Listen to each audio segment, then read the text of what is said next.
La batalla de las Termópilas, en el 480 a.C., es un claro ejemplo de la necesidad de héroes que presentan todos los pueblos y culturas. La exaltación del sacrificio de unos pocos valientes en beneficio de toda la comunidad ha hecho que este pequeño suceso bélico se haya ido transmitiendo a lo largo de los siglos con diferentes interpretaciones, desde la del historiador griego Heródoto, que nació 4 años antes de que ocurriese esta batalla, hasta la del dibujante de cómics americano Frank Miller en nuestros días. Escuchamos precisamente ahora la música de la banda sonora original de la película 300, basada en el cómic del mismo nombre de este dibujante americano.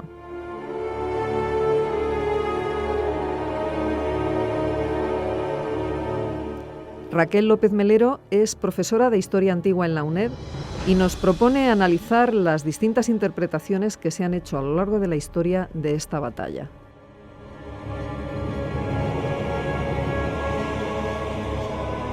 En marzo de 2007 se estrenó la versión cinematográfica del cómic 300 del estadounidense Frank Miller, convirtiéndose en la segunda película más taquillera del año.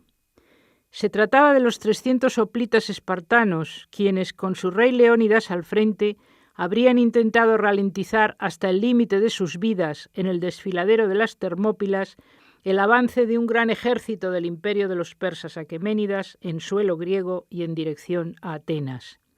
Un singularísimo episodio de las guerras greco-persas, las tradicionalmente llamadas médicas por una parte de los historiadores modernos, que se fecha en el 480 a.C. Desde el principio se convirtió en una leyenda y, como intentaremos repasar brevemente, ha tenido una importante recepción en la historia occidental, con grandes diferencias, pero con un cierto denominador común: la idea del sacrificio heroico de la vida para defender la comunidad a la que se pertenece, es decir, el altruismo del soldado como valor social indispensable.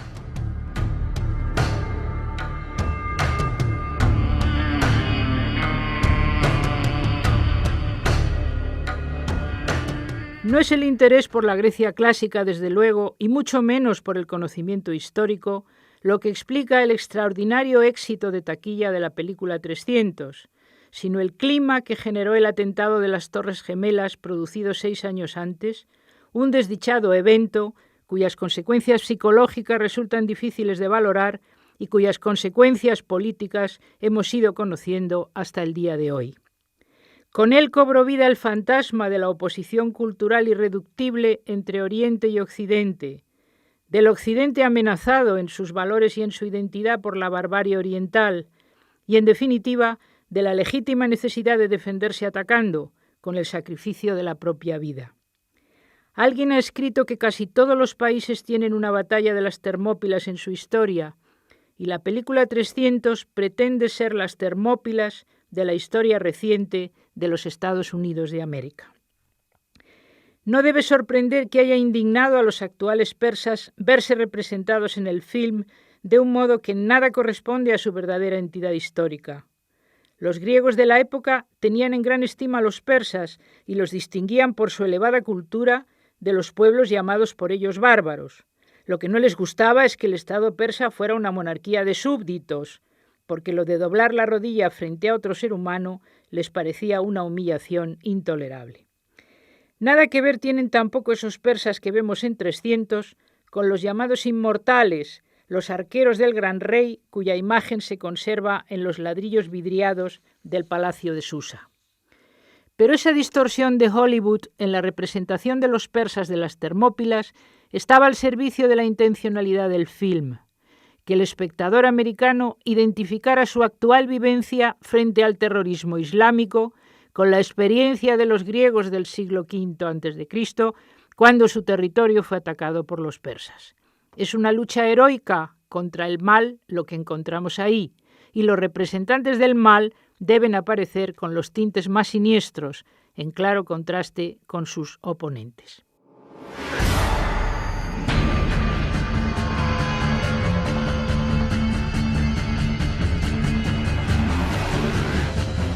De todos modos, las Termópilas son un ejemplo, si los hay, de distorsión histórica inmediata. El poeta Simónides compuso un epigrama funerario harto famoso que colocaron los espartanos en el lugar en el que había caído Leónidas con sus 300. Caminante, si vas a Esparta, anuncia allí que nos has visto aquí caídos, como era nuestro deber. Esa exaltación del heroísmo convertía la derrota militar en una victoria de los valores cívicos, dejando en la ambigüedad lo que allí había ocurrido y por qué razones. El texto de Simónides no permite saber si había cumplido Leónidas con el código de honor del hoplita o con las órdenes recibidas de los éforos espartanos. Pero lo importante parece haber sido, al final, que las Termópilas contara como una aportación positiva de los espartanos, junto con la de Platea, a la acción de defensa contra los persas, una vez que las batallas de Maratón y Salamina eran victorias atenienses indiscutibles. Hasta ese momento, Esparta había sido la potencia hegemónica de Grecia, y su actitud con respecto a los persas no había estado inicialmente clara. Por eso era importante para ella figurar entre los vencedores de las guerras greco-persas y defensores de los demás griegos. Pocos años después, el historiador Heródoto leyó el epigrama y se encontró con una tradición ya manipulada, porque de otro modo no se explican las incoherencias e inexactitudes de su relato de las Termópilas, que no han resistido el análisis historiográfico y topográfico de la moderna investigación. Los intentos de resolver el enigma han seguido dos direcciones.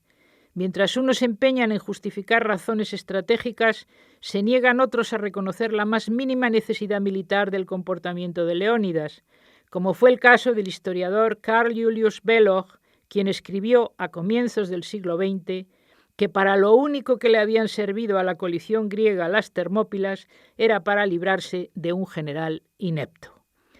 No es esta última la opinión más común, y de hecho se podría interpretar la actuación de Leónidas de distintas formas, pero nunca sabremos la verdad que hay detrás de esa leyenda.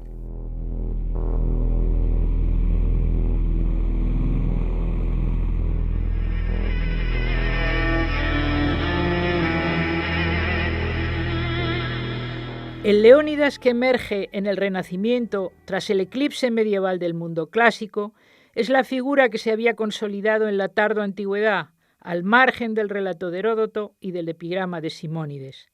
A finales del siglo XV, Pietro Vanucci y Perugino lo pinta como personificación de la fortitudo, la valentía, al lado de Pericles, modelo de oratoria. Es el soldado ejemplar lo que representa a Esparta, mientras Atenas está representada por el político ejemplar. Son simplemente dos iconos complementarios de una cultura griega idealizada. En el siglo XVIII renace el interés de las Termópilas por varias razones.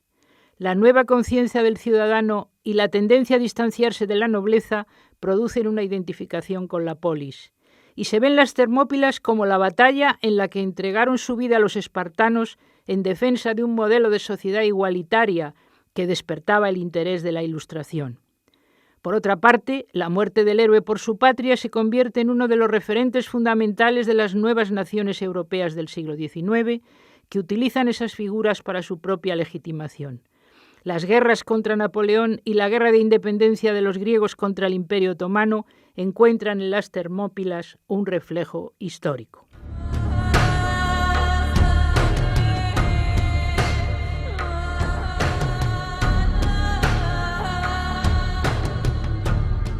Así, en 1814, entre la Revolución Francesa y la Restauración, el pintor Jacques-Louis David atribuye en su Leónidas en las Termópilas a ese acontecimiento una dimensión supratemporal, utilizando el impacto estético del desnudo para la idealización del héroe nacional. No hacía sino plasmar en su óleo las frecuentes asociaciones con las Termópilas de un discurso político-social marcado por los conceptos de soldado ciudadano, libertad, patria o ley. Por su parte, la Alemania del siglo XIX utilizó el ejemplo de las Termópilas como tópico de curso común. El soldado ciudadano que da la vida por su patria y en justa correspondencia es honrado por la comunidad, podía identificarse con Leónidas y sus 300 espartanos, lo mismo que el militar profesional cuyo código de honor excluía la huida ante el enemigo, o el estudioso de la antigüedad y a la vez político activo, que podía utilizar el modelo antiguo para manejar el propio orgullo nacional.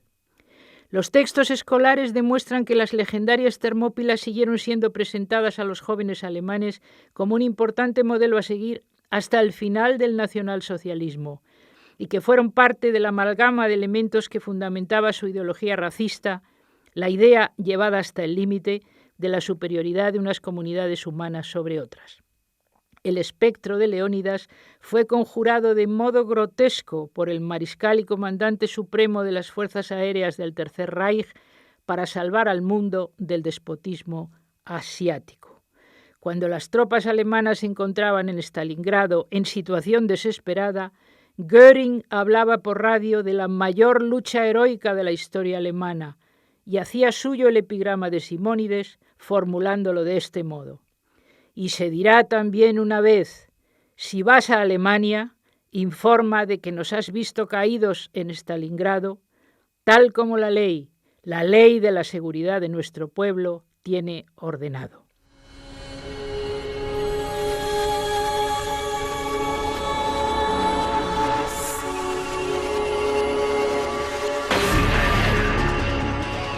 El cambio de actitud frente a las Termópilas se produjo en 1945 y en ningún país de modo tan radical como en la propia Alemania.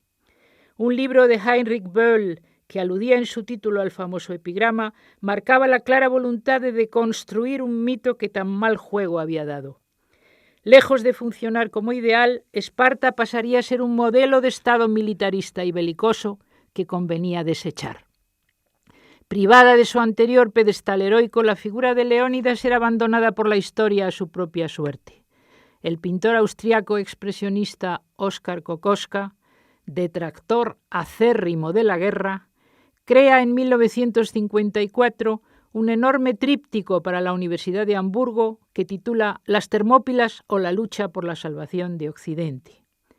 La pintura pretendía señalar el conflicto entre civilización y barbarie, con una idea clara de las partes a las que correspondía cada uno de los dos conceptos, tal y como nos lo revela su autor en una carta.